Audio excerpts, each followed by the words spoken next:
ಓಂ ಶ್ರೀ ಗುರುಭ್ಯೋ ನಮಃ ಹರಿ ಓಂ. ಓಂ ಕಾತ್ಯಾಯನಾಯ ವಿದ್ಮಹೇ ಕನ್ಯಾಕುಮಾರಿ ಧೀಮಹಿ ತನ್ನೋ ದುರ್ಗಿ ಪ್ರಚೋದಯಾತ್. ಓಂ ಶ್ರೀ ಶಿವಂ ಗುರುಭ್ಯೋ ನಮಃ.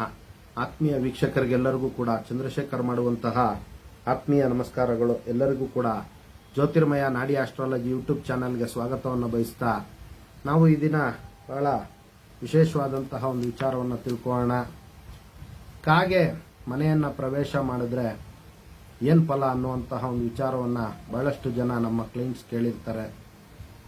ಆ ಒಂದು ವಿಚಾರಕ್ಕೆ ಈ ವಿಡಿಯೋ ಮುಖಾಂತರ ಉತ್ತರವನ್ನ ತಿಳ್ಕೊಳ್ಳೋಣ. ನೀವು ನೋಡಿ, ಶಾಸ್ತ್ರದ ಪ್ರಕಾರ ಕಾಗೆ ಮನೆಯಲ್ಲಿ ಪ್ರವೇಶ ಮಾಡಿದ್ರೆ ಅಥವಾ ಮನೆಯಲ್ಲಿ ಒಕ್ಕಿದ್ರೆ ಮನೆಯ ಯಜಮಾನರಿಗೆ ಹಾನಿಕರ ಅನ್ನುವಂಥದ್ದು ಶಾಸ್ತ್ರದಲ್ಲಿ ಹೇಳಿರ್ತಕ್ಕಂಥದ್ದು.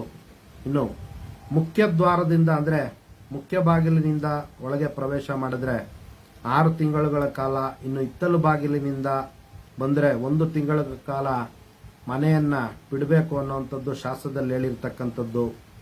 ಇನ್ನು ಅದೇ ವಿಧವಾಗಿ ನೋಡಿ, ಶುಕ್ರವಾರ ಏನಾದ್ರೂ ಮನೆಯನ್ನ ಪ್ರವೇಶ ಮಾಡಿದ್ರೆ ಅಂತಹ ಮನೆಯಲ್ಲಿ ಸಂಪತ್ತು ಅಭಿವೃದ್ಧಿ ಆಗುತ್ತೆ ಅನ್ನುವಂಥದ್ದು ಶಾಸ್ತ್ರದಲ್ಲಿ ಹೇಳಿರ್ತಕ್ಕಂಥದ್ದು. ಆದರೂ ಕೂಡ ಪರಿಹಾರವನ್ನ ಆಚರಣೆ ಮಾಡಬೇಕು ಅನ್ನುವಂಥದ್ದು ಕೂಡ ಶಾಸ್ತ್ರದಲ್ಲಿ ಹೇಳಿರ್ತಕ್ಕಂಥದ್ದು. ಇನ್ನು ಪರಿಹಾರ ಅರ್ಥವಾಗಿ ನೋಡಿ, ಶಿವನ ದೇವಾಲಯ ಮತ್ತು ಶನೇಶ್ವರನ ದೇವಾಲಯದಲ್ಲಿ ಭಗವಂತನಿಗೆ ಪಂಚಾಮೃತ ಅಭಿಷೇಕಗಳನ್ನು ಮಾಡಿಸುವಂಥದ್ದು ಮತ್ತು ಬ್ರಾಹ್ಮಣ ಸಂತರ್ಪಣೆ ಮತ್ತು ಭಿಕ್ಷಕರಿಗೆ ಅನ್ನ ಆಹಾರಗಳನ್ನು ನೀಡುವಂಥದ್ದು ಅಥವಾ ಅಗತ್ಯ ಇರುವಂತಹ ವ್ಯಕ್ತಿಗಳಿಗೆ ಕಂಬಳಿಯನ್ನ ದಾನ ಮಾಡುವಂಥದ್ದು.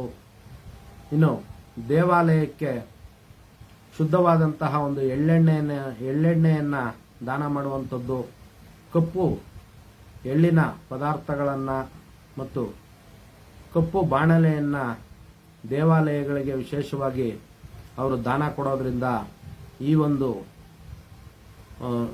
ಸಮಸ್ಯೆಯಿಂದ ಅವರು ಹೊರಗಡೆ ಬರ್ಬೋದಾಗಿರುತ್ತೆ.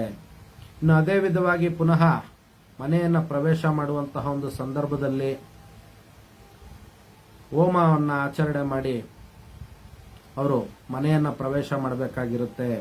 ವಾಸ್ತು ಹೋಮ, ಅದೇ ವಿಧವಾಗಿ ಗಣಪತಿ ಹೋಮ, ಇನ್ನು ಶಿವನಿಗೆ ಸಂಬಂಧಪಟ್ಟಂತಹ ಮೃತ್ಯುಂಜಯ ಹೋಮ, ಇನ್ನು ನವಗ್ರಹ ಶಾಂತಿಯನ್ನ ಆಚರಣೆ ಮಾಡಿಕೊಂಡು ಪುನಃ ಮನೆಯನ್ನ ಪ್ರವೇಶ ಮಾಡಿದ್ರೆ ಅತ್ಯಂತ ಶುಭಪ್ರದವಾಗುತ್ತೆ ಅನ್ನುವಂಥದ್ದು ಶಾಸ್ತ್ರದಲ್ಲಿ ಹೇಳಿರ್ತಕ್ಕಂಥದ್ದು.